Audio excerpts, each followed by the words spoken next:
On my 65th birthday, my daughter gave me a box containing a one-way plane ticket. "Have a nice flight," she said, while her husband just laughed. I left without saying a word. They had no idea that 2 months earlier, I had inherited $30 million, and in just a week, something would happen that they would surely regret. Before we continue, please subscribe to the channel and let us know where you are listening in the comments. I checked my phone for the 15th time that evening. No new messages. The screen's glow illuminated 3 place settings on my dining table, each arranged with the precision I'd learned over 30 years of teaching. Silverware exactly 1 inch from the plate edges. Cloth napkins folded into perfect triangles. In the center, an apple pie cooled, filling my small Sarasota apartment with cinnamon and memories. The clock above my kitchen sink ticked louder than it had any right to. Each second felt deliberate, mocking. That morning, I'd woken with something close to excitement. 65 years old today. A milestone, Georgiana had called it, 3 weeks ago when we'd made these plans. I'd dressed in my best casual clothes, the navy slacks, the pressed white shirt, and driven to the grocery store while the Florida sun was still gentle. The cashier, a young woman with kind eyes, had smiled while scanning my items. "Special occasion? This is quite a spread." My birthday. I'd touched the small pin on my collar.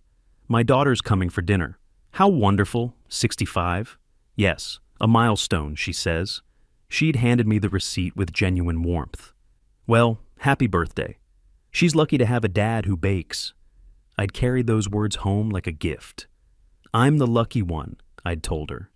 The afternoon had passed in pleasant ritual. I'd pulled out Catherine's old recipe card, the one she'd written in her careful cursive 20 years before the cancer took her. My fingers had traced her handwriting. Morton's favorite apples, Granny Smith, never read delicious.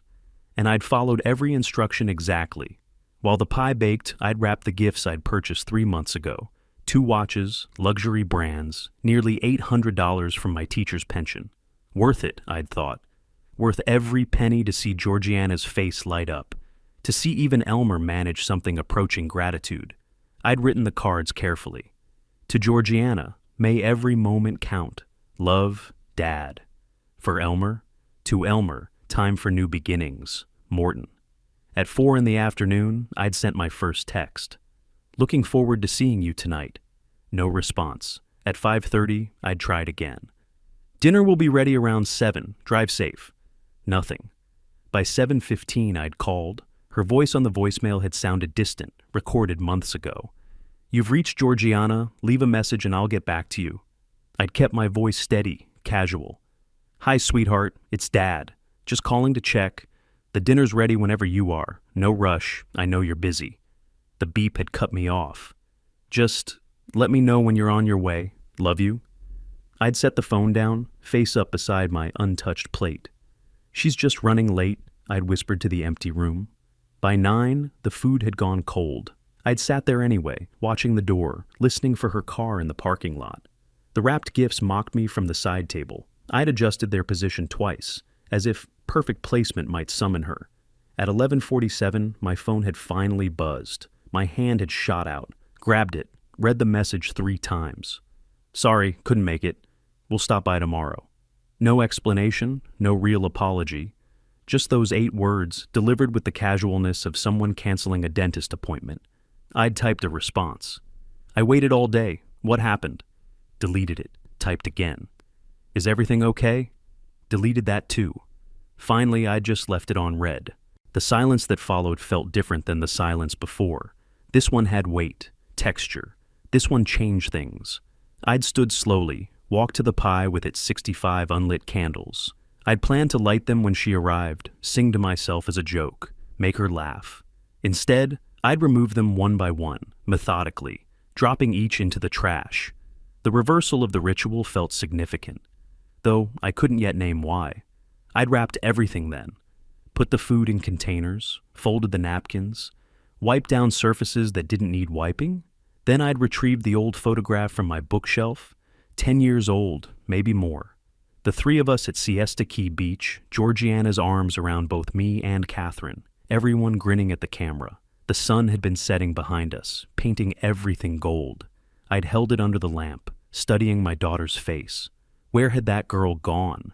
The one who'd begged me to make this pie every Sunday, who'd shown up at my classroom after school just to walk home with me, who'd cried in my arms when her mother died and whispered, "Don't ever leave me too, Daddy." What had happened to us? Or, the thought arrived cold and clear. What had happened to her? I'd set the photo down, face flat on the table, couldn't look at it anymore. My home office was just a converted closet, really. A desk, a filing cabinet, a shelf of books I'd taught from for 3 decades. I'd unlocked the desk drawer with a key on my keychain, moved aside old grade books and teaching awards, and pulled out the manila envelope. Inheritance documents, William Watkins Estate, read the label in the lawyer's printed text. I hadn't opened it in the 2 months since it had arrived, hadn't needed to. I'd memorized the contents. $30 million from my Uncle William's timber business, passed to me as the last surviving Watkins male. The will had been clear, the lawyers insistent. The money was mine, legally and completely. I'd been planning to tell Georgiana tomorrow, had practiced the words. "Sweetheart, we need to talk about something important. Your great-uncle William passed away, and he left us, well, he left me, but really us, something substantial." I'd been planning to give her half, my only child, my everything. I'd carried the envelope to my armchair and sat in darkness, feeling its weight on my lap. $30 million, I'd said to the empty room. 2 months I've had this news. I was going to tell you tomorrow, share it with you. The clock had ticked, the refrigerator had hummed. I was going to give you half, my only child, my everything. But sitting there, holding that envelope, I'd felt something shift, a realization settling into my bones like cold water. You don't see me as your father anymore. You see me as, what? A burden? An obstacle? My hands had tightened on the envelope. Then maybe it's time you learned what you actually lost. I'd placed it on the coffee table, both palms flat on top, and stared ahead until the sun began to rise. Morning light woke me. I was still in the armchair, still dressed, my neck stiff from the awkward angle. The inheritance envelope had slipped to the floor during the night. I picked it up, smoothed its edges, set it back on the coffee table. Every joint protested as I stood. 65 years announcing themselves all at once. The apartment looked exactly as I'd left it. Wrapped gifts on the side table, containers of food in the refrigerator, the pie under its glass dome. Evidence of yesterday's hope, now just debris. I walked to the bathroom, showered, changed into fresh clothes.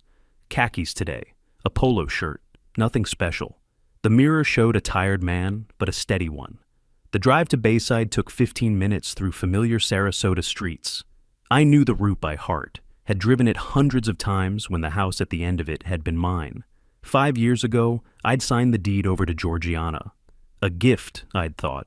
Security for her future. A way to say, I trust you with what I built. I parked across the street and studied the property before approaching. The lawn needed mowing, badly. I'd never let it get this long. The sprinkler head near the driveway was broken, water pooling in the grass. The shutters needed paint, white flakes curling away from the wood. And there in the driveway, gleaming like an accusation, sat Elmer's new Audi Q7. $75,000. Easy. Maybe more. I sat in my 15-year-old Honda and made mental notes of everything. Finally, I crossed the street and climbed the 3 porch steps I'd built with my own hands 17 years ago. Before I could knock, the door opened. Georgiana stood there in athletic wear that probably cost more than my monthly grocery budget. Her expression flickered, surprise, then annoyance, then something like forced pleasantness. "Dad, you're here? You said you'd stop by today." I kept my voice level. "I thought I'd save you the trip." She didn't invite me in. We stood at the threshold of what used to be my home, me on the outside. "About last night," she started. "What happened?" "Oh, Dad, work stuff came up, last minute. You know how Elmer's projects are. You couldn't send a message earlier, before 11 at night?" Her irritation sharpened. "I said I'm sorry. We're here now, aren't we?" "Well, you're here." I noted the correction, the slip in her words. "Yes, I'm here." She disappeared inside for a moment, returned with a small box. The wrapping paper was cheap, applied hastily. She handed it to me without ceremony.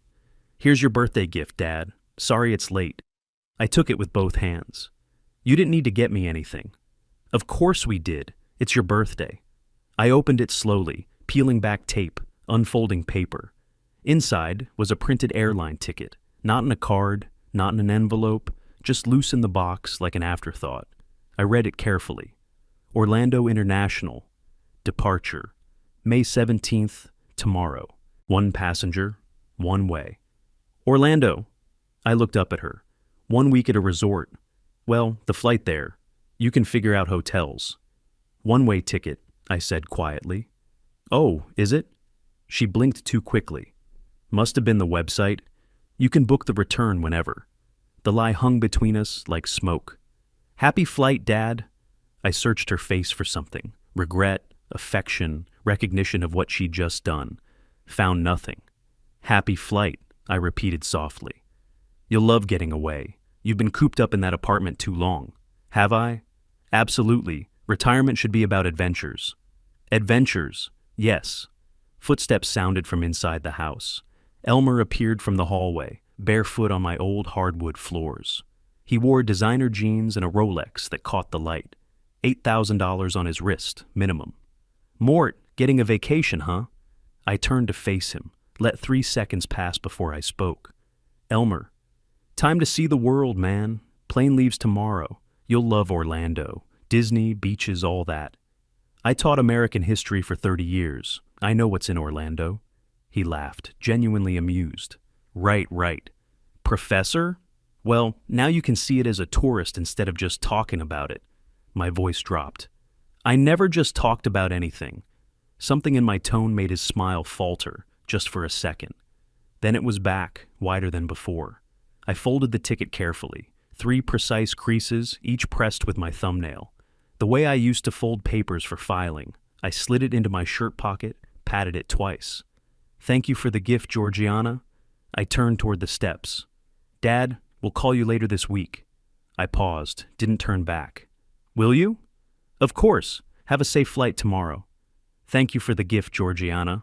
You're welcome. Enjoy. I will.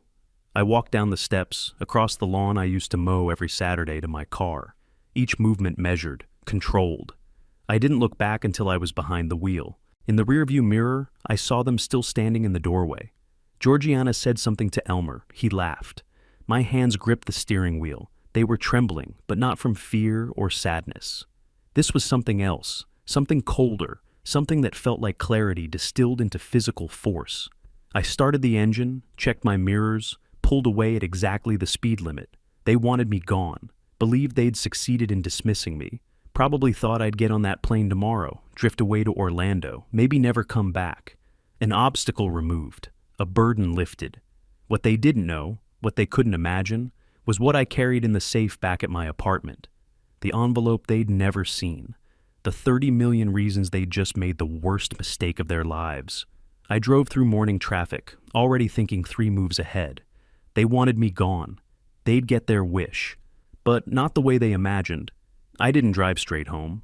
My hands gripped the steering wheel while I navigated through downtown Sarasota, past the bay where sailboats drifted in afternoon light, along streets I'd known for 30 years.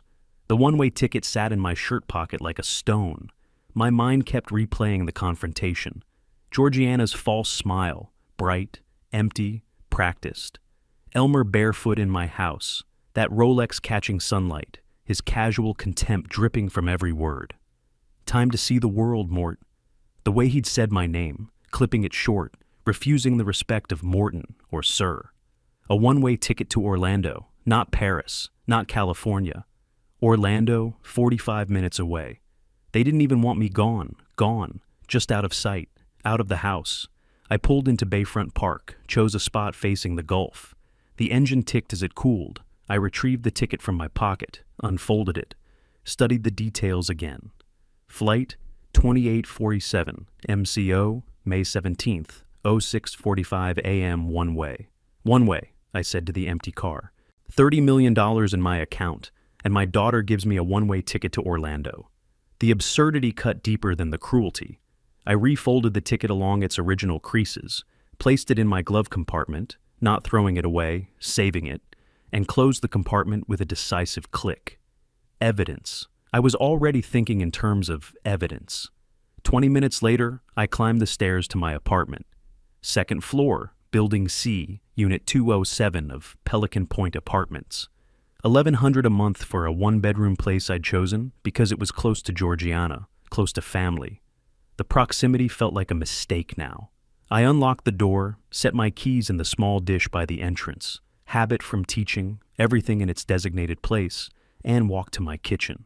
The apartment looked exactly as I'd left it, clean, orderly, temporary.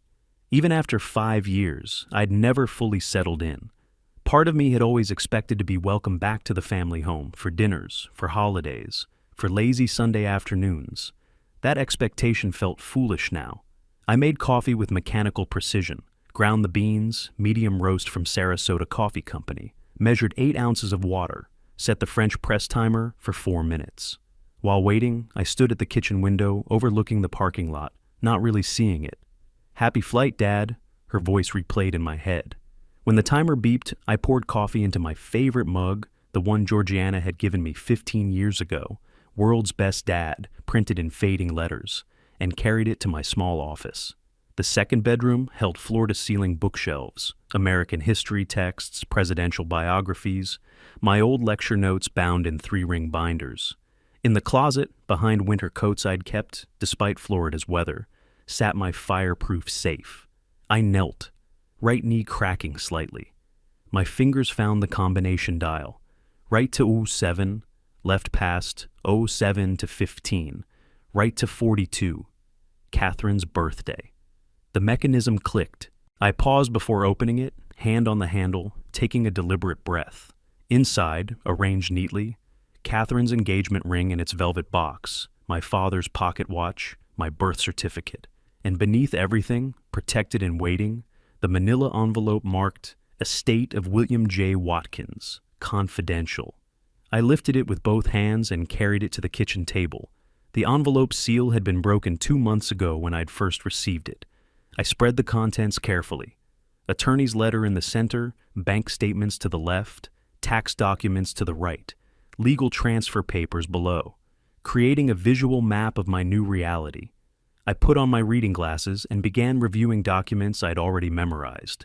"Dear Mr. Watkins, it is my duty to inform you that you are the sole beneficiary of your Uncle William J. Watkins's estate." I set the letter down. Sole beneficiary, Uncle William, who I met twice in my life, once at my wedding, once at Dad's funeral. I picked up the bank statement from Fidelity. The number sat there, undeniable, $30,087,450.12. He leaves me $30 million, and I was planning to give half to Georgiana. My voice sounded strange in the quiet apartment. $15 million, for what? For her to buy a bigger house to kick me out of? A laugh escaped, short, bitter, humorless. I taught ethics for 3 decades, taught about fairness, about responsibility. And my own daughter? I stopped myself. This wasn't about what she'd become. This was about what I was going to do about it. I pulled out a yellow legal pad, the same kind I'd used for lecture planning for 30 years, and wrote "Project" at the top. No other name, just that single word. Below it, I began numbering points. "Point 1, I said quietly, pen moving across paper. "Their debts. How much? To whom?" I wrote it, then added subpoints: credit cards, car loans, mortgage status, why they need money urgently. Point 2, the house. What are my legal rights? I'd given them the property, yes, but I'd kept something called a life estate. What did that mean legally? Could they force me out? Could they sell without my consent? More notes, more questions. Point 3, timeline. When did they decide to get rid of me? Before my birthday? Months ago? The ticket hadn't been a spontaneous insult. It had been purchased in advance, wrapped, presented with deliberate cruelty. My handwriting remained steady, controlled. The same script I'd used on chalkboards for 3 decades. I underlined everything twice under point 1. Below the numbered list, I added one final note. They planned this. Find out when. The pen tapped twice on the paper. Period at the end of my decision. I sat back, studying the legal pad, the documents, the evidence of wealth they didn't know existed. The hurt from yesterday was still there, but it had transformed into something colder, sharper, more useful. They wanted me gone. They'd get their wish. But first, they'd learn exactly what that cost them. The next 2 weeks, I became a detective. My kitchen table transformed into a command center, printouts from legal websites, notes about private investigation agencies, lists of questions in my careful handwriting. I'd called 6 different firms, asking detailed questions about capabilities, legality, confidentiality. 5 were eliminated, unprofessional or too expensive, or something in their voices that suggested corner cutting. The 6th was Pinkerton, licensed, thorough, discreet. I scheduled an appointment for the following Tuesday. During those days, Georgiana texted twice. The first arrived on May 18th. "Did you use the flight?" I didn't respond. The second came 4 days later. "Dad, are you okay? Call me." Again, silence. Let them wonder. Let them worry. On May 21st, I drove to Tampa. The Pinkerton office occupied a professional building near the courthouse. Glass door, reception area with leather chairs, framed licenses on the wall, proving legitimacy. Marcus Webb emerged from a back office right on time, mid-40s, fit, wearing business casual clothing that suggested competence without flash. His handshake was firm, professional. We sat in a small conference room. I slid a typed sheet across the table, Georgiana's full legal name, birth date, social security number. Same information for Elmer. Their address, my former address, employment details, phone numbers. Webb reviewed the list without judgment. "This is very thorough," he said. "You've done your homework." I was a history professor. Research is second nature. "What exactly are you hoping to find, Mr. Watkins?" I met his eyes directly. "The truth. I suspect my daughter and son-in-law are in significant debt. I suspect they have plans involving property I own. I need facts. And if the facts confirm your suspicions, then I'll know what I'm dealing with." Webb nodded slowly. "This is about protecting yourself legally?" I paused, choosing words carefully. "This is about understanding the full situation before I make decisions. Informed decisions." He explained what he could legally investigate: credit reports with proper authorization, public records, social media analysis, observational surveillance in public spaces. What he couldn't do: hack accounts, trespass, wiretap phones. I understood perfectly. Can you determine their conversations in public places, bars, restaurants? If they discuss private matters in public spaces, yes, it's legal. Do it. He quoted the price: $5,000 retainer, $3,000 on completion, 10 to 14 days for comprehensive results. I pulled out my checkbook, not my regular account, but the new one opened specifically for inheritance funds. The checks were pristine, barely used. I wrote carefully: $5,000, signed Morton R. Watkins. The sound of the check tearing along its perforation felt decisive. Webb receipted it immediately. We shook hands again. 2 weeks, he confirmed. I left without looking back. The waiting period passed in carefully maintained routines: grocery shopping on Tuesdays, library visits on Thursdays, daily walks through my neighborhood. But underneath the normalcy, everything had changed. At Publix, I stood behind an elderly woman at checkout.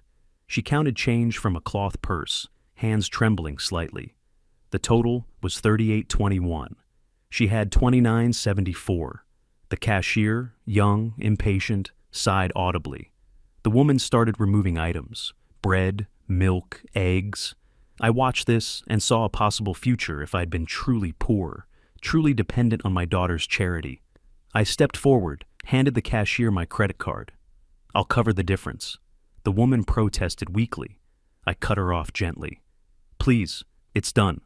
Outside in my car, I sat for 5 minutes processing what I'd witnessed: the casual cruelty of impatience, the dignity required to accept help, the thin line between independence and desperation.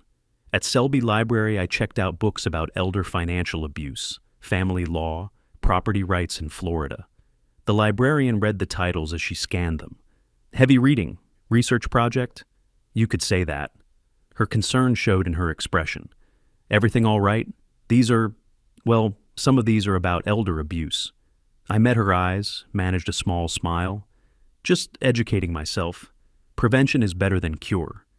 If you ever need resources, community services, I appreciate that, truly. But I'm fine. Just interested in the subject." She didn't look entirely convinced. Well, knowledge is power. I picked up the books. Yes, it is. Georgiana texted again on May 25th. This silence is childish. I set my phone down without responding. 5 days later, another message. Fine, whatever, good. Let her stew in uncertainty. On June 4th, my phone rang. Webb's voice carried a certain weight. Mr. Watkins, we've completed the investigation. Can you come to the office? I think you'll want to see this in person. The tone told me everything. I drove to Tampa immediately. Webb spread documents across the conference table like a prosecutor presenting evidence. Credit reports showing red flags everywhere. Bank statements, legally obtained through their careless privacy settings. Loan documents, payment histories. Your daughter and her husband have $180,000 in combined debts, Webb said, watching my reaction. I showed none. Breakdown? He listed it methodically. $45,000 in credit card debt across 7 cards, $75,000 car loan on Elmer's Audi Q7, $35,000 in home improvement loans, $25,000 in personal loans. They're making minimum payments, Webb continued, barely surviving financially. One missed payment from serious consequences. I absorbed this information silently. There's something else. Webb picked up his phone, cued an audio file. I spent 3 evenings at Sharky's bar, where Mr. Clarkson meets friends on Tuesdays. He talks, a lot. He pressed play. Bar noise filled the room. Laughter, clinking glasses, muffled conversations. Then Elmer's voice cut through, clear and unmistakable. Mort's taking a permanent vacation. Got him a one-way ticket, man. He'll figure it out. Male laughter. House is worth $850 easy. Mortgage is only $250 left. We'll clear $600 after everything. Another voice, indistinct. He know? Elmer again. Nah, he won't fight it. Old guy's got nothing. Pension barely covers his apartment. He's an anchor, man. Finally getting that weight off our backs. More laughter. Webb stopped the recording. I sat perfectly still. Can I have a copy? Flash drive or email? Flash drive. 2 copies. Webb made them while I waited. I placed both in my shirt pocket, buttoned the pocket shut. This is admissible? I asked. In civil court, yes. He's in a public place. No expectation of privacy under Florida law. When was this recorded? May 23rd, Tuesday night, approximately 9 p.m. I calculated quickly. 1 week after my birthday. 1 week after the ticket. You want my professional opinion? I looked up. Please. They've been planning this for a while. This wasn't a sudden decision. The ticket was step 1. What would be step 2? Webb chose his words carefully. Based on their conversations, their financial pressure, their timeline, I'd say they're waiting for you to leave town, then filing to sell the property. They'd argue abandonment, life estate forfeiture. I stood, collecting the dossier, the flash drives, the evidence of betrayal reduced to paper and digital files. Thank you, Mr. Webb. You've been thorough. I pulled out my checkbook again, wrote the final payment, $3,000. At the door, Webb spoke once more. What are you going to do? I turned back, meeting his eyes. Make sure they don't get step 2. In my car, before starting the engine, I allowed myself 1 moment. I placed both hands on the steering wheel and closed my eyes. When I opened them, any remaining doubt had vanished. They hadn't just hurt me. They'd planned to erase me. The recording played in my mind, finally getting that anchor off our backs. An anchor. $30 million in my account. And my daughter's husband called me an anchor. I started the car and drove back to Sarasota with absolute clarity. They wanted freedom from their burden. They'd get it, just not the way they imagined. The morning after receiving Webb's report, I sat at my kitchen table at 7:55, watching the clock. The detective's dossier lay spread before me like evidence at a trial. At exactly 8 o'clock, I dialed. Stanford and Associates, Property Law. How may I help you? The receptionist's voice was professional, efficient. I need to consult with Mr. Stanford regarding life estate property rights and potential gift revocation. It's somewhat urgent. A pause. Keyboard clicking. Mr. Stanford has an opening this afternoon at 3. Would that work? I wrote it on my legal pad. 3 p.m., Stanford. Perfect. The legal machinery had begun moving. At 2:45, I arrived at the law office, downtown Sarasota, 10th floor, floor-to-ceiling windows overlooking the bay. 15 minutes early. Old teaching habit. Roy Stanford emerged from his private office right on time. Mid-50s, silver hair, Brooks Brothers suit, handshake that conveyed both confidence and assessment. We sat in a conference room with a view of sailboats drifting in afternoon light. I laid out the documents methodically. The deed transfer from 5 years ago. The life estate clause I'd retained. The one-way ticket still in its protective sleeve. The detective's comprehensive findings about their debts and recorded conversations. Stanford took notes, asked clarifying questions, never showed shock, just professional evaluation. You gave them the house outright 5 years ago? Yes, I wanted to help. I thought we were family. He examined the life estate clause. But you retain these rights. Smart. Why? My attorney at the time insisted, said I needed security. I didn't think I'd need it. Stanford looked up. You need it now? This clause is your leverage. They can't force you out legally. They're trying anyway. He tapped the one-way ticket. This is constructive eviction, combined with their financial motive. His finger moved to the debt breakdown. You have grounds for complete gift revocation. Can I really take the house back?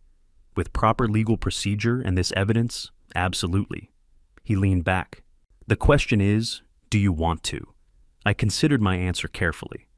I want options. I want them to understand there are consequences. Stanford nodded slowly. Then he stood, walked to a whiteboard, and drew diagrams. The teacher in me appreciated the method.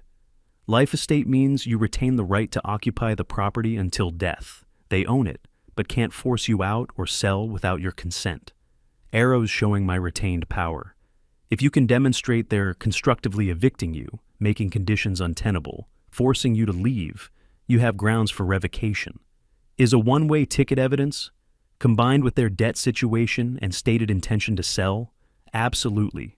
It establishes motive and action. We spent 2 hours developing strategy. First, establish constructive eviction. Second, prepare revocation documents but don't file yet. Hold them as leverage. Third, change my will immediately. Fourth, protect the inheritance. Stanford suggested something else. There's another option, non-legal but effective. I'm listening. Make the inheritance public. Media interview, local news, talk about your unexpected windfall. I frowned. Why would I do that? Because right now, they think you're powerless. They're waiting for you to leave so they can sell your house. If they discover you have $30 million, understanding dawned. They'll panic. They'll realize they miscalculated. Exactly. It's psychological warfare, not legal action. Perfectly legal. Might even be therapeutic. I felt a slow smile form. They'd see it on television. They would. How they react tells you everything you need to know about their real motivations. The next 3 weeks became a carefully orchestrated series of legal actions. 1 week in, I met with Emily Chen, Stanford's estate specialist. Young, efficient, sharp-eyed. Your current will leaves everything to your daughter Georgiana. You want to change this? Completely. And the new beneficiary? I'd thought about this carefully. A foundation for elder abuse prevention. I'll call it the Catherine Watkins Foundation. Emily's pen paused. Your late wife's name? Yes. She'd have wanted something good to come from this. The amount involved is substantial. Have you considered partial inheritance for your daughter? I met her eyes. She made her choice when she gave me that ticket. I'm making mine now. Understood. I'll draft the documents. This will require 2 witnesses and notarization. Whatever it takes, I want it ironclad. I signed page after page. My hand didn't shake. Each signature was deliberate, firm, final. Blue ink, Stanford's instruction, shows original, not copy. The notary, Margaret Russo, watched me sign the most critical documents, then applied her seal with satisfying precision. The embossed impression looked official, permanent. These are legally binding, Mr. Watkins. Store them safely. I will. At Sun Trust Bank, with Stanford's associate as witness, I opened new accounts and transferred the entire inheritance. $30,087,450.12. The bank manager offered premium services, wealth management, investment portfolios. Just a secure checking account and a high-yield savings account. Simple. With this amount, you could... I interrupted gently. I don't need complicated. I need protected. This money serves a specific purpose. May I ask what purpose? Justice. And eventually, helping people who have been where I am. A pause. Some understanding passed between us. I'll ensure maximum security protocols on this account. Thank you. One more thing. I want all statements sent to my attorney's office, not my home. Done. During the second week, my phone rang. Georgiana's name on the screen. I considered not answering, but curiosity won. Hello? Her voice carried irritation. Dad, when are you going to use that ticket? It's been sitting there for weeks. I sat at my kitchen table, surrounded by legal documents I was signing. I've been busy. Busy with what? You're retired. With my affairs, getting things in order. Whatever, the ticket expires in 2 months. Use it or lose it. I'll keep that in mind. I ended the call and returned to signing revocation papers. Her voice already felt distant, disconnected from my new reality. On June 21st, I returned to Stanford's office for final review. He spread documents across the conference table like a general displaying battle plans. Revocation papers drafted, notarized, ready to file. New will executed and sealed. Bank transfer confirmations. Evidence compilation organized and indexed. Correspondence log documenting every interaction with Georgiana. Stanford placed his hand on the stack. This represents complete legal protection and multiple strategic options. I examined each document one final time, then nodded. He slid everything into a premium leather portfolio. I accepted it, felt its weight, not just paper, but power, options, justice waiting to be deployed. What's the process if I decide to execute the revocation? File these papers with the county clerk. They'll be served with notice. 30-day response period, then a hearing if they contest. They'll contest, almost certainly, which is why the evidence matters. Their debts, the ticket, the recorded conversations. It builds an overwhelming case. Timeline? From filing to final ruling? 3 to 4 months, maybe longer if they fight hard. And the will change is immediate. The moment you signed it. If something happens to you tomorrow, everything goes to the foundation. I stood, adjusting my jacket. Good. Thank you, Roy. You've given me what I needed. He also stood, shaking my hand. Which is? The ability to respond appropriately. They thought I was powerless.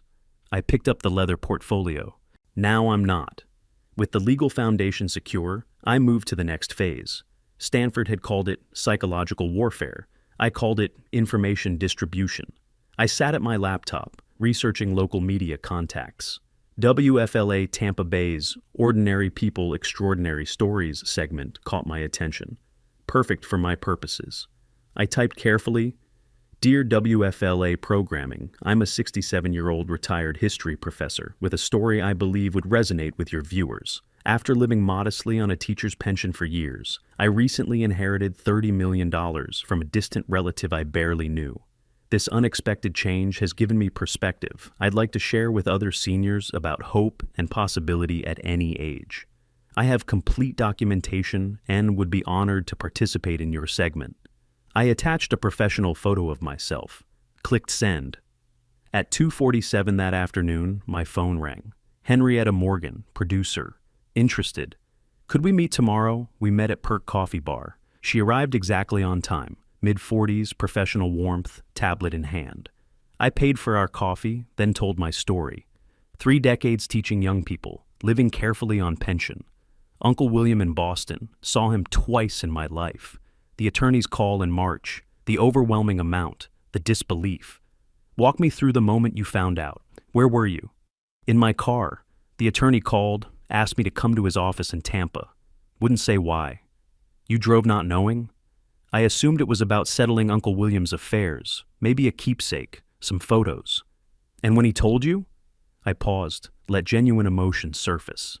He slid the bank statement across his desk. I looked at the number, then at him, then back at the number. I said, "This can't be right." What did he say? "It's very right, Mr. Watkins. Congratulations." But I didn't feel congratulated. I felt terrified. She leaned forward. Terrified? That's an interesting word. $30 million changes everything. Responsibilities, relationships, risks. It's not just money, it's weight. She took notes, nodding. What do you hope viewers take away from your story? That life can surprise you. At 67, I thought my story was written. Teacher, retired, living simply. Then this. And now? Now I have the chance to help others. Create opportunities that didn't exist before. You mentioned a foundation? Yes, education-focused. Helping people who face obstacles, who need support. Can we talk about your family in the interview? Children? I pause carefully. I have a daughter, but I'd prefer to keep the focus on the broader message: hope, possibility, giving back. Of course, whatever you're comfortable with. Thank you. This story isn't about my personal life. It's about inspiring others. We scheduled filming for June 5th, 1 week away.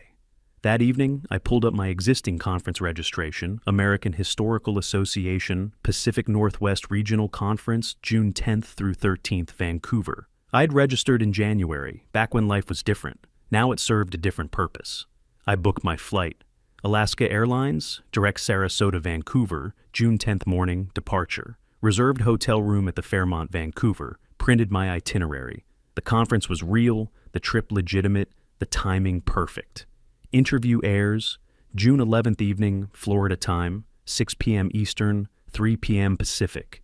I'd be settled in my hotel, able to watch online, completely unreachable except through phone, which I could control. June 5th arrived. The WFLA crew came to my apartment. Henrietta, camera operator named Travis, sound technician named Lisa. They spent 20 minutes setting up, lights, microphone, camera angles. Henrietta positioned me in my armchair, family photos visible in background. I'd arranged them yesterday intentionally. Morton, you taught American history for 3 decades. Did those years prepare you for this? In unexpected ways. I taught about people who faced impossible situations. Depression, wars, social upheaval. They adapted. They found purpose. And you're finding your purpose now? I'm trying. At my age, you realize time is precious. This inheritance isn't just money, it's opportunity to make a difference. What would you say to other seniors watching this, maybe struggling financially? I looked directly at the camera. Don't give up. Life has chapters we haven't read yet. I lived modestly for years, thought that was my story's end. Then everything changed. Your change might not be an inheritance, but there's always possibility. That's a powerful message. It's the truth. I taught history. I know that people are resilient, surprising, capable of transformation at any age. I showed my documents, bank statements with account numbers professionally redacted, inheritance paperwork with notary seal visible, all legitimate, privacy protected, carefully controlled. The filming took 90 minutes. When finished, Henrietta smiled. This will air next Tuesday evening, June 11th. We'll send you a link. I'll be traveling, but I'll watch online. The next 5 days passed in careful preparation. I packed for Vancouver, actually planned to attend some conference sessions, maintaining normalcy. But I also set my phone notifications, bookmarked WFLA's live stream, downloaded their app, tested everything. June 10th, early morning. I drove to Sarasota Bradenton Airport, checked my suitcase, passed through security. At the gate, I texted Stanford. Traveling as discussed. Interview airs tomorrow evening. We'll monitor remotely. His response came quickly. Understood. Standing by. If they contact you, I won't answer immediately. Let them process. Let them panic. Psychologically sound. Though as your attorney, I should note you're under no obligation to respond at all. I know, but eventually I'll respond. On my terms, my timeline. Keep me posted. The revocation papers are ready when you are. Thank you, Roy, for everything. I boarded flight AS-714, found my window seat, watched Florida disappear below. Tomorrow, everything changed. Today I was just a retired professor going to an academic conference. I checked into the Fairmont, Vancouver that afternoon. Room 1847, 18th floor, city view. Unpacked efficiently. Set up my laptop on the desk facing the window. Tested the hotel Wi-Fi, strong signal. Confirmed WFLA stream worked. Set volume to comfortable level. Positioned my phone on the desk beside the laptop. Charger connected. Pulled up Georgiana's contact, not to call, just to see it there, ready to receive her inevitable panic. At the conference registration, I ran into Professor Williams, a colleague from years ago. Morton, didn't expect to see you here. How's retirement treating you? Better than expected, actually. Keeping busy. Still writing? Not academically, but working on some projects, personal ones. Good for you. So many retirees lose purpose. You seem energized. I managed a slight smile. I've found new purpose recently. Unexpected developments. Mysterious, I like it. Dinner tonight? Actually, I have something scheduled this evening. Tomorrow? Sure, see you then. June 11th. I attended the morning keynote, took notes, participated in discussions. Normal academic behavior. But my real focus was elsewhere. At 2 o'clock Vancouver time, 5 p.m. Florida, I returned to my hotel room, set up my laptop, opened the WFLA live stream, adjusted the volume. My phone sat beside it, silenced, waiting. I'd positioned myself 2,500 miles from the explosion I was about to trigger. At 2:45, I settled into the desk chair, checked the stream one more time, working perfectly.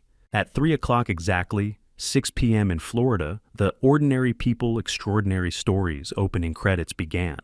I took a breath.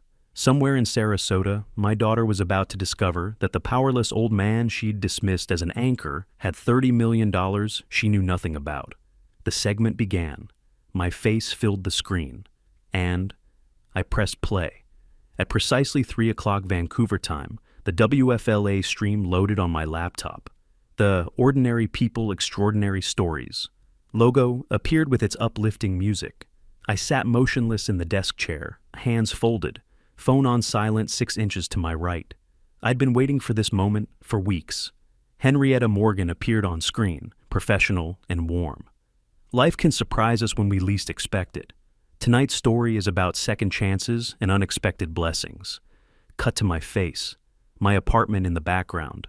I watch myself begin telling the story, seeing it as Georgiana would see it, her father, whom she dismissed as a poor burden, speaking calmly about millions of dollars. Morton, when did you learn about the inheritance? March 15th, an attorney in Boston called. My Uncle William had passed. And you hadn't been close? We'd met twice in my life, once at my wedding, once at my father's funeral, but he never forgot me. 6 minutes in, Henrietta asked the key question. And the amount of the inheritance? On screen I paused. I'd timed this beat perfectly during filming, then said quietly, $30,087,450. The camera held on my face, showing genuine disbelief, then cut to the bank documents. The numbers were clear even with redactions. An amount that would change anyone's life, Henrietta continued, especially someone living on a teacher's pension. I watched this revelation, knowing that at this exact moment in Florida, Georgiana was seeing this number, the number she never knew existed, the number that made the one-way ticket look like what it was, a dismissal of someone she thought was worthless. The segment ran 8 minutes, 47 seconds. When it ended with Henrietta's closing, a reminder that life's most surprising chapters can come at any age, I allowed myself a small exhale. Then I waited. 90 seconds later, my phone screen lit up. Georgiana calling? I didn't answer. It stopped, immediately started again. Text messages began flooding in. I'd set notifications to display without sound, and now they scrolled faster than I could read. Dad, is this real? Call me now. Why didn't you tell us? Dad, please call me. This is important. Then Elmer. Mort, saw the news? WTF, man? You got $30 million and gave us a hard time about the ticket? Call us back. This is serious. I read each message completely, analyzing word choice, punctuation, the progression of tone. Georgiana's first, lowercase dad, 3 question marks, 3 exclamation points, shock. Elmer's first, disrespectful nickname, inappropriate language, anger. Georgiana's third, all caps, no question mark. Demand, not question. Within 5 minutes, my phone showed 7 missed calls, 14 text messages. The desperation escalated with each message. Georgiana, we need to talk immediately. Then, please, Dad, please call. The capitalization grew more frantic, the punctuation more desperate. I sat for 10 minutes watching the messages accumulate, my phone vibrating with new attempts to reach me. Then I picked it up. I didn't call. Instead, I typed one message. Thank you for the birthday ticket. I used it in my own way. Perhaps take some time to think about your actions. I read it 3 times, measured, fair, honest. I sent it to both Georgiana and Elmer simultaneously. Watched delivered appear beneath each message. Then I navigated to settings, found the focus controls, enabled, block selected contacts, 48 hours. Added both their numbers. The action took 90 seconds. When complete, the phone went quiet. I placed it back on the desk. Screen down, this time. Done. An hour later, I called room service. Salmon, rice, vegetables. The young man who delivered, name tag read Justin, was cheerful. Anything else you need tonight, sir? No, thank you. This is perfect. You here for business or pleasure?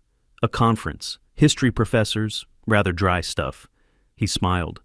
Sounds interesting to me. I'm studying history at UBC, actually. Then you've chosen a worthy path. What's your focus? Pacific Northwest Indigenous history.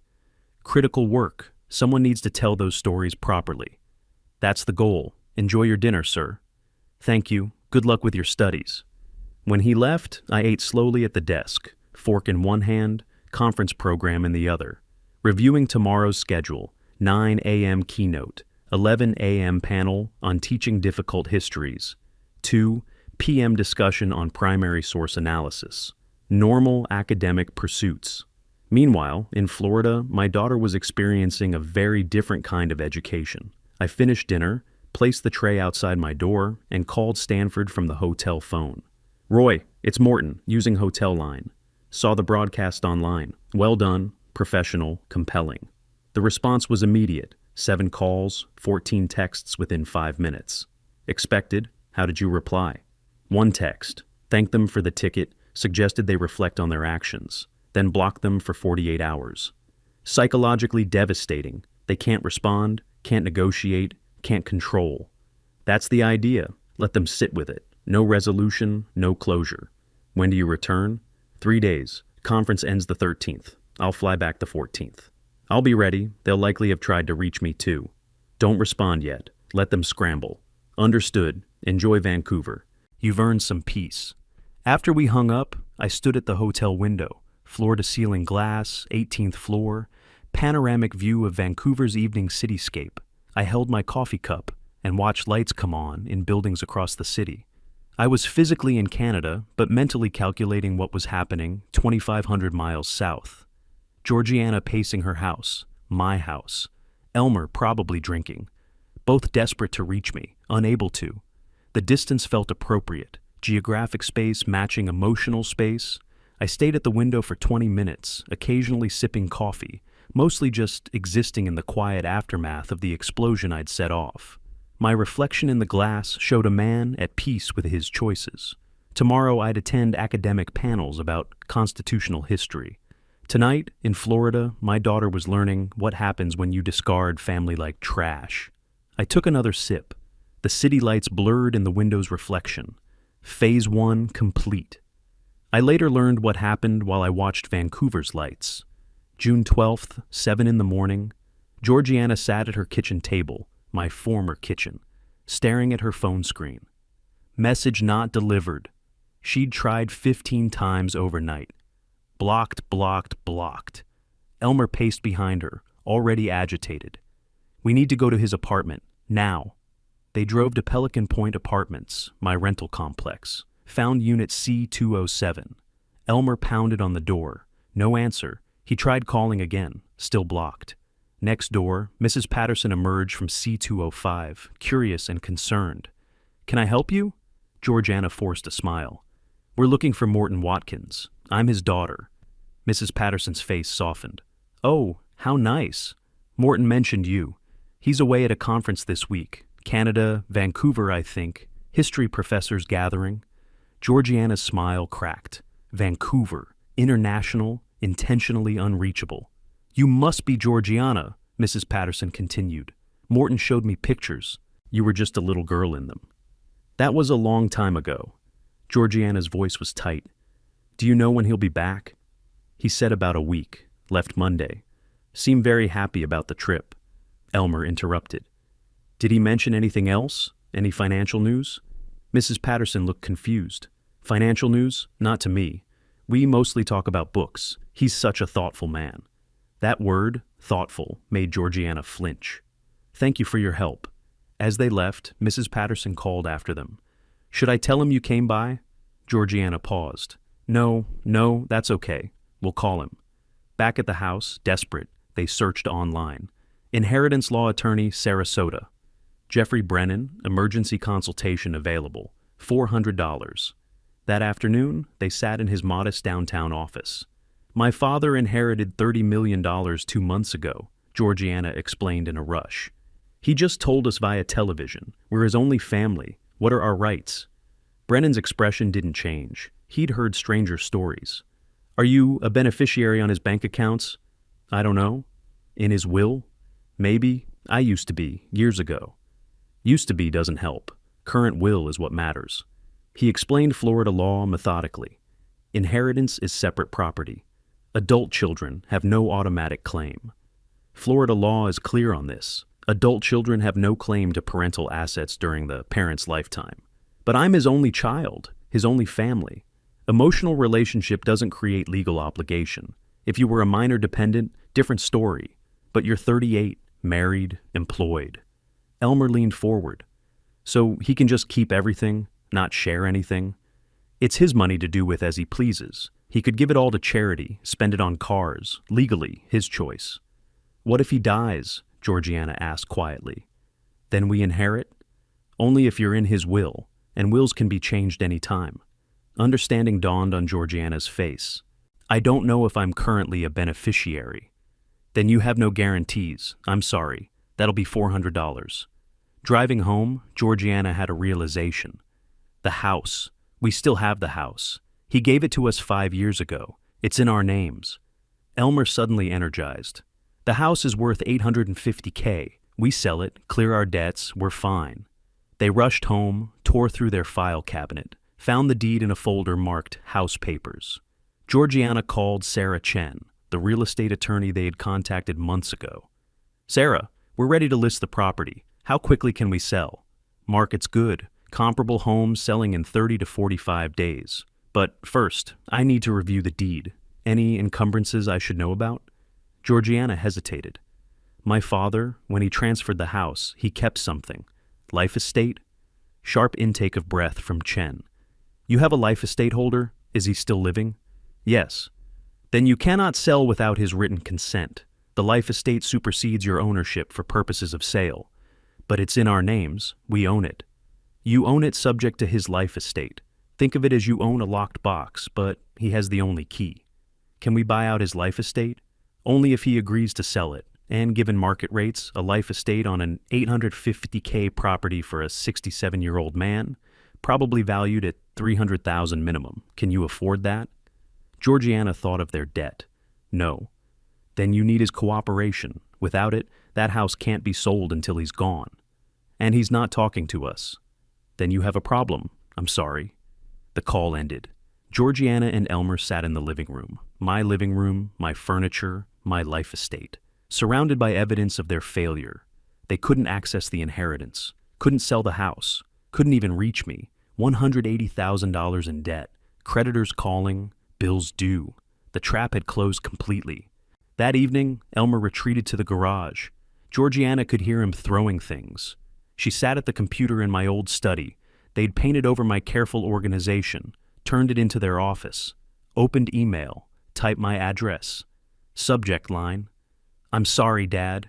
She wrote through tears, admitted the ticket was cruel, admitted they wanted me gone, admitted the debt, all of it, itemized, admitted they'd planned to sell the house after I left. I don't expect you to forgive me, she typed. I don't deserve it, but please, if you ever love me, please come home. Please let us talk. I'm so sorry. She read it 3 times, cried harder each time, then clicked send. The sent confirmation appeared. Now she could only wait, knowing I'd blocked her, not knowing if email was blocked too. In the garage, Elmer opened another drink. This is your fault, he said when she appeared in the doorway. Your father, your problem. My fault, you're the one who suggested the ticket. I suggested getting him out of our hair. You agreed, you handed him the box. Because you convinced me he was a burden. He was a burden, still is. Now he's a rich burden who won't help his own family. We're not his family anymore, Georgiana's voice broke. We gave up that right when we tried to throw him away. So what do? We're $180,000 in debt, bills due, creditors calling. I'm writing him an email, apologizing. Elmer laughed bitterly. You think sorry fixes this? He went on television, Georgie. He planned this. I know. She wiped her eyes. And we deserve it. She left him in the garage and returned to the computer, checked email obsessively. No response. The house, my house, felt different now. Not theirs, borrowed, precarious. Every room held evidence of my former life. The kitchen I'd cooked in, the study where I'd graded papers, the bedroom where Catherine and I had slept. They'd been living in my generosity for 5 years, mistaking it for their own achievement. Now they understood the difference. Georgiana checked her phone again. 47 attempted contacts. 0 successful. Outside, in Vancouver, I was sleeping peacefully.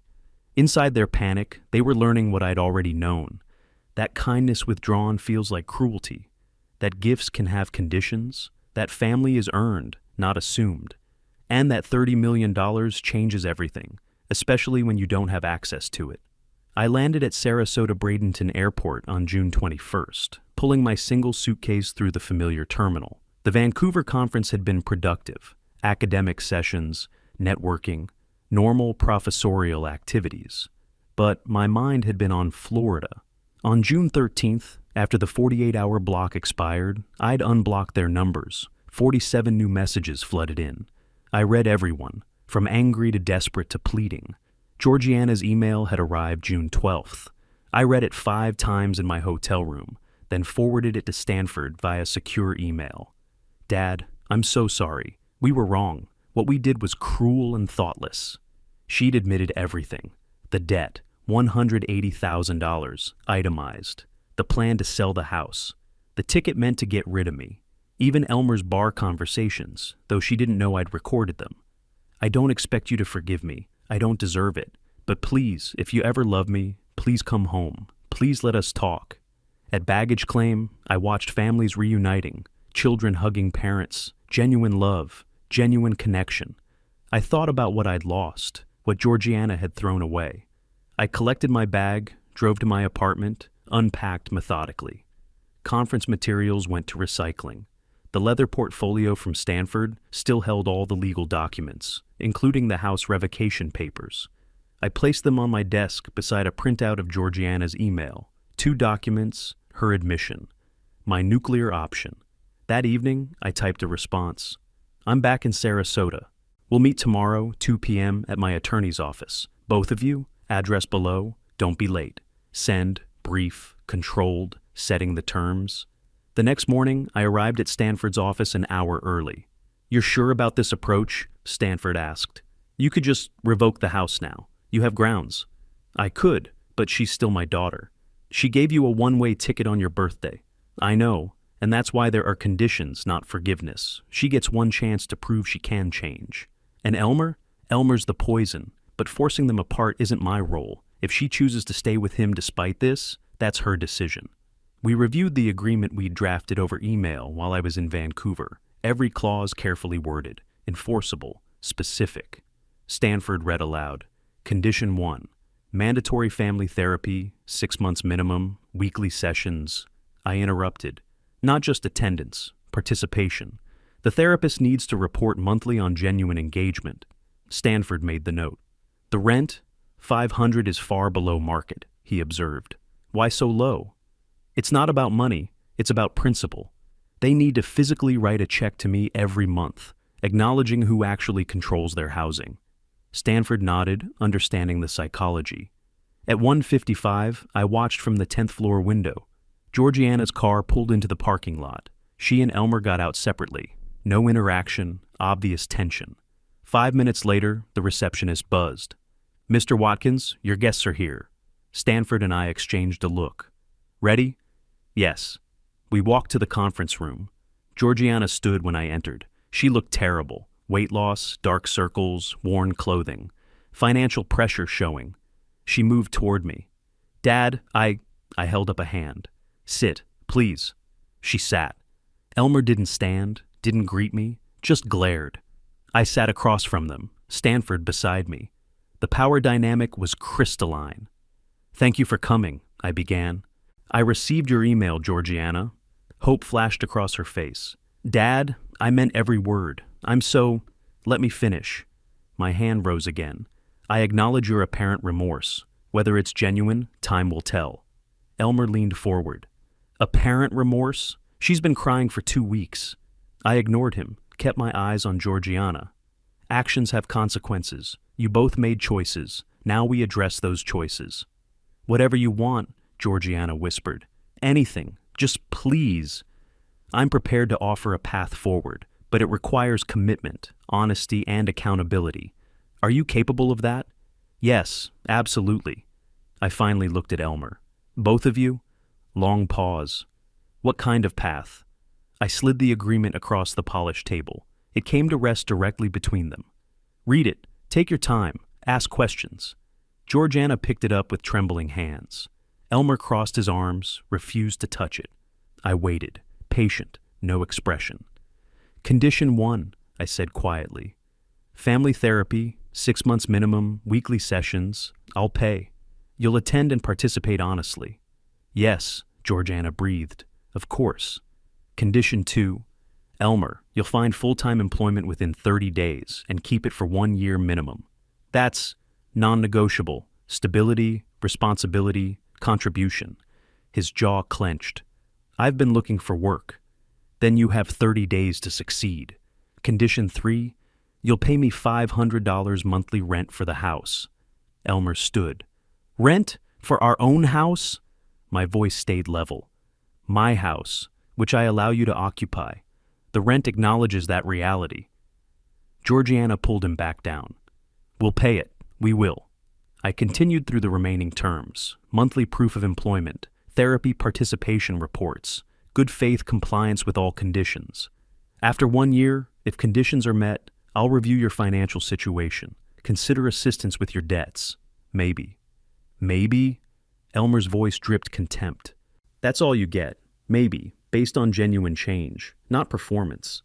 "This is humiliating." He slammed his hand on the table. "You're treating us like children." "No." My voice dropped, ice cold. "Children aren't responsible for their actions. You're adults who made adult choices. We gave you a gift, a vacation. You gave me a one-way ticket on my 65th birthday to get rid of me so you could sell my house. That's not... I have recordings of you in a bar, Elmer, telling your friends the old man will be gone soon and you'll clear your problems with the house sale." Silence. His face drained of color. "So, don't pretend this was kindness. It was calculated dismissal. This," I gestured at the agreement, "is accountability." Stanford slid 2 documents forward. Document 1, agreement to terms. Sign, comply, you have a path forward. Document 2, notice of gift revocation. If you refuse, we file today. You're in court in 30 days, evicted in 90. Georgiana reached immediately. Elmer grabbed her wrist. "Don't sign anything yet." They argued in harsh whispers, her desperate, him angry. Finally, she pulled free and signed.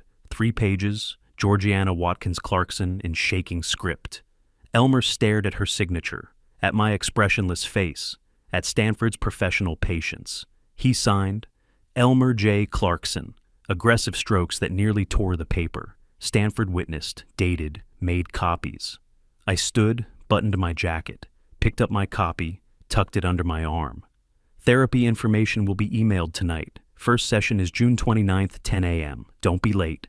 I looked at Elmer. "Employment applications start Monday. You have 30 days. At the door, I paused. "This is your chance. Don't waste it." I walked out, Stanford following. Behind us, Georgiana's quiet crying, Elmer's angry breathing.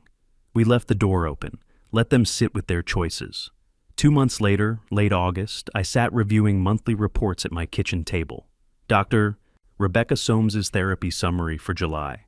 Attendance, 4 sessions. Georgiana demonstrates genuine engagement, exploring family dynamics and personal accountability. Elmer attends, but participates minimally, often deflecting. Employment verification from Coastal Logistics. Elmer Clarkson, warehouse manager, Hire June 28th, current status, active. Bank records, 2 deposits. July 15th, $500. August 15th, $500. Both labeled Rent G. Watkins Clarkson. Surface compliance. But something felt wrong, too smooth, too cooperative after such resistance. I called Stanford. Run a background check, quietly. I want to know if they're consulting other attorneys. 2 days later, he called back.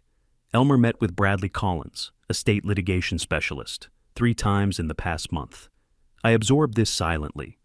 Topic: challenging your will. He's asking about undue influence claims, diminished capacity based on your age. The irony wasn't lost on me, arguing I was too old and vulnerable while simultaneously complying with conditions I'd imposed. Collins told him it's weak, unlikely to succeed.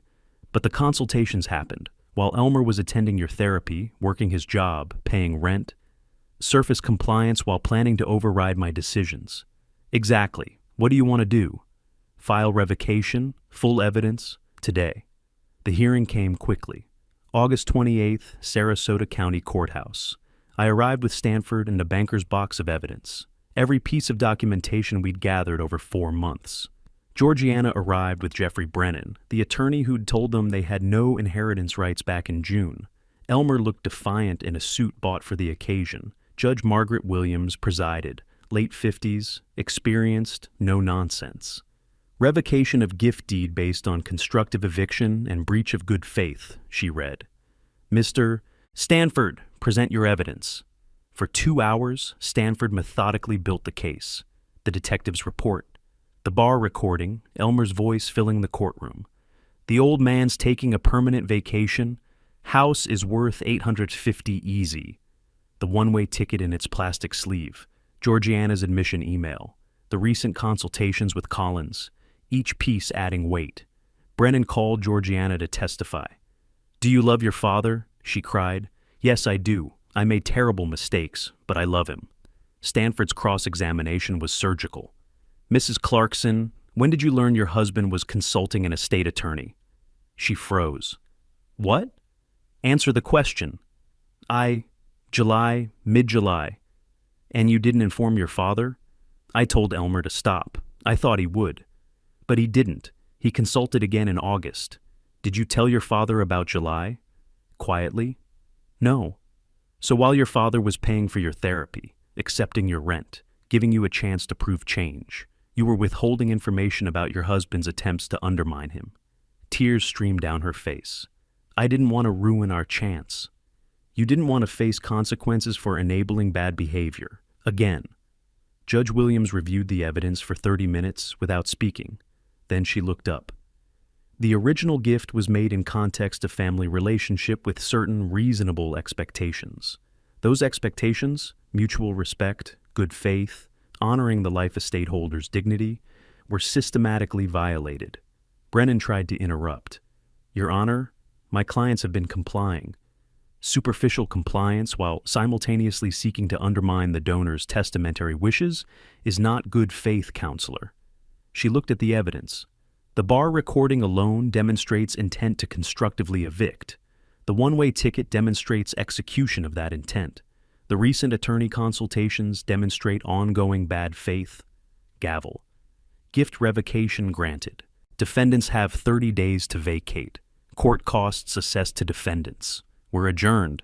Done. I sold the house quickly. $850,000 cash buyer, mid-September closing. The entire proceeds went to establishing the Catherine Watkins Foundation for Elder Dignity and Rights, Florida nonprofit, chartered to prevent elder abuse and support victims, her name doing good, preventing others from experiencing what I'd endured. For myself, I purchased a small cottage in Siesta Key, $425,000 from my inheritance, modest but peaceful. Oceanfront, my own space, finally. Late September, I drove to the old house one final time, moving truck in the driveway, boxes lining the walk, Georgiana alone. Elmer had left 2 weeks earlier, their separation inevitable after everything. She saw my car, stopped packing, waited on the porch. I walked up slowly. Father and daughter, 2 people who used to be family. I'm sorry, she said, for everything. I know that doesn't matter now, but I am. I nodded slowly. I believe you're sorry you lost. I'm less certain you're sorry about what you did. She flinched. Maybe someday you'll understand the difference. I paused, choosing my final words carefully. I loved you as a daughter, but love without respect isn't love. It's just obligation wearing love's costume. Will I ever see you again? I don't know. Maybe when you understand what you lost, not just what it cost you. I turned, walked to my car. In the rearview mirror, she stood on the porch of the house she was losing, finally understanding what she'd thrown away. I drove to my new cottage, oceanfront, peaceful, alone. The foundation documents sat on my table, Catherine's legacy, my purpose.